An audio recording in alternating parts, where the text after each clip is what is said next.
Assalamualaikum warahmatullahi wabarakatuh. Perkenalkan, nama saya Rahilvi Endini dengan NIM 192231005 dari program studi Gizi Fakultas Kesehatan Masyarakat Universitas Erlangga.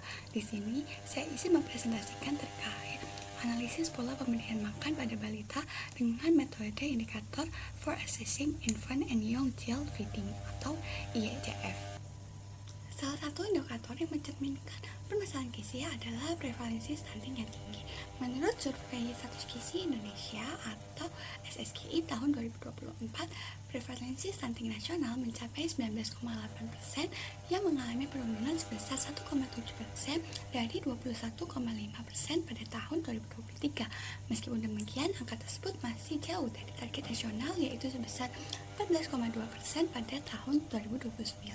Infant and Young Child Feeding atau IECF merupakan salah satu intervensi spesifik yang sangat penting dalam upaya percepatan penurunan prevalensi stunting di Indonesia. IECF mencakup praktik pemberian ASI eksklusif selama 6 bulan pertama kehidupan, pemberian makanan pendamping ASI atau MPASI yang tepat mulai dari usia 6 bulan, serta melanjutkan pemberian ASI sehingga usia 2 tahun. Tujuan dilakukannya praktikum ini yaitu yang pertama untuk menganalisis penerapan indikator Infant and Young Child Feeding atau IECF yaitu MDD, MMF, dan MMFF dalam pemenuhan minimum acceptable diet atau MAD berdasarkan hasil 24-hour food recall responden. Yang kedua yaitu untuk merekomendasikan diet yang tepat yang dapat diberikan kepada balita berdasarkan hasil analisis pemenuhan minimum acceptable diet atau MAD. Yang ketiga yaitu mengidentifikasi kelebihan dan kekurangan dari penggunaan metode Infant and Young Child Feeding atau IECF dalam penilaian pola pemberian makan pada balita. Seperti yang telah dijelaskan sebelumnya, IECF memiliki 3 indikator utama yaitu MDD, MMF, dan juga MMFF. MDD adalah keragaman kelompok makanan pada anak usia 6-23 bulan yang menerima makanan dengan ketentuan minimal 5 jenis kelompok makanan dari 8 jenis kelompok makanan. Nah, kelompok makanan ini yaitu yang pertama ada ASI, yang kedua ada kelompok serealia, yang ketiga ada kelompok kacang-kacangan, yang keempat ada kelompok susu dan juga olahannya, yang kelima yaitu ada protein hewani, yang keenam ada kelompok telur, yang ketujuh yaitu makanan dengan sumber vitamin A, yang ke-8 yaitu buah dan sayur lainnya. MF merupakan frekuensi pemberian makan pada anak usia 6-23 bulan, baik disusui maupun tidak disusui, menerima makanan padat, semi padat, dan juga makanan lunak. Nah, MMF ini memiliki ketentuan minimal yaitu 2-3 kali per hari, sedangkan MMFF merupakan frekuensi pemberian ASI atau susu formula atau produk olahan susu lainnya pada anak usia 6-23 bulan dengan jumlah minimal pemberian yaitu 2 kali dalam sehari. Berikut merupakan biodata responden. Dari tabel tersebut dapat kita ketahui bahwa responden bernama anak C yang berjenis kelamin perempuan dan berusia 1 tahun lebih 7 bulan atau 19 bulan. Untuk wawancaranya sendiri dilaksanakan pada Kamis tanggal 23 Oktober tahun 2025. Dari hasil wawancara, kita mendapatkan data 24-hour food recall sebagai berikut. Dari data 24-hour food recall yang sudah kita dapatkan, selanjutnya yaitu menganalisis IECF berdasarkan data 24-hour food recall tadi. Nah, untuk indikator yang pertama yaitu indikator MDD. Berdasarkan 8 kelompok jenis pangan yang sudah tertera pada tabel tersebut, responden mengkonsumsi cukup beragam kelompok pangan dengan skor total yaitu 5 poin. Berdasarkan batas minimum MDD yaitu lebih dari sama dengan 5 jenis kelompok pangan. Dari hasil analisis tersebut didapatkan MDD sebanyak 5 poin dari 8 jenis kelompok pangan, sehingga MDD memiliki skor 1 yang artinya terpenuhi. Untuk kategori MMF, dari tabel tersebut dapat kita ketahui responden mengonsumsi frekuensi makanan sebanyak 5 kali dengan rincian 3 kali makanan utama dan juga 2 kali makanan selingan. Berdasarkan batas minimum MMF yaitu 3 kali per hari, maka poin 5 ini memenuhi dari indikator MMF, sehingga pada indikator MMF dibagi poin 1.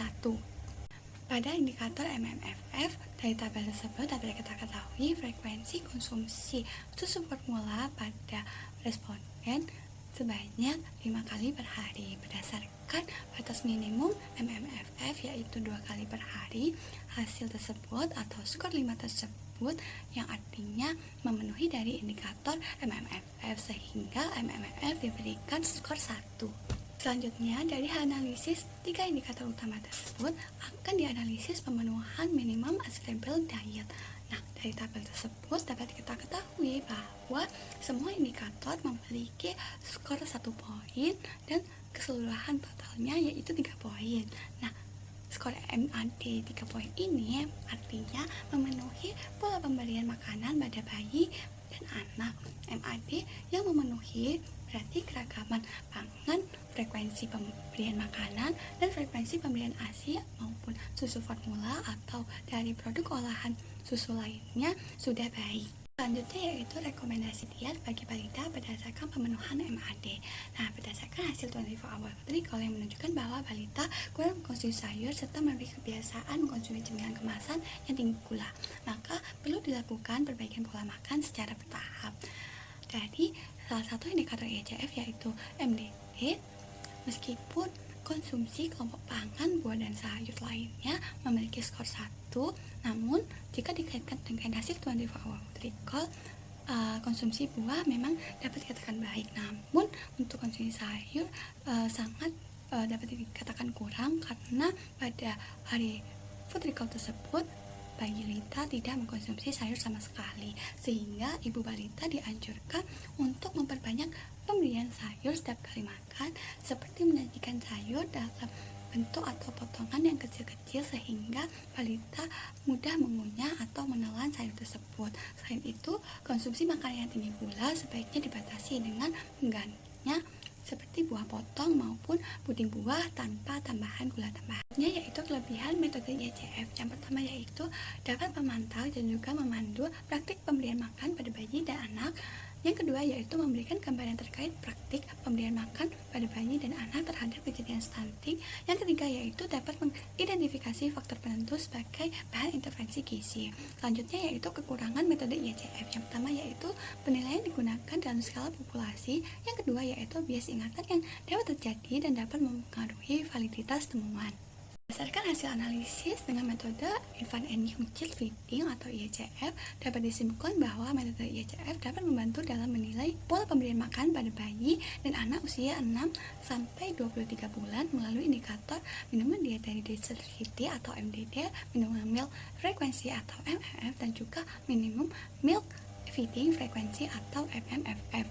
Dari hasil analisis MAD menunjukkan bahwa balita sudah memenuhi semua indikator MAD, yang berarti keragaman pangan, frekuensi pemberian makan, dan juga frekuensi pemberian ASI maupun susu formula atau produk olahan susu lainnya sudah baik.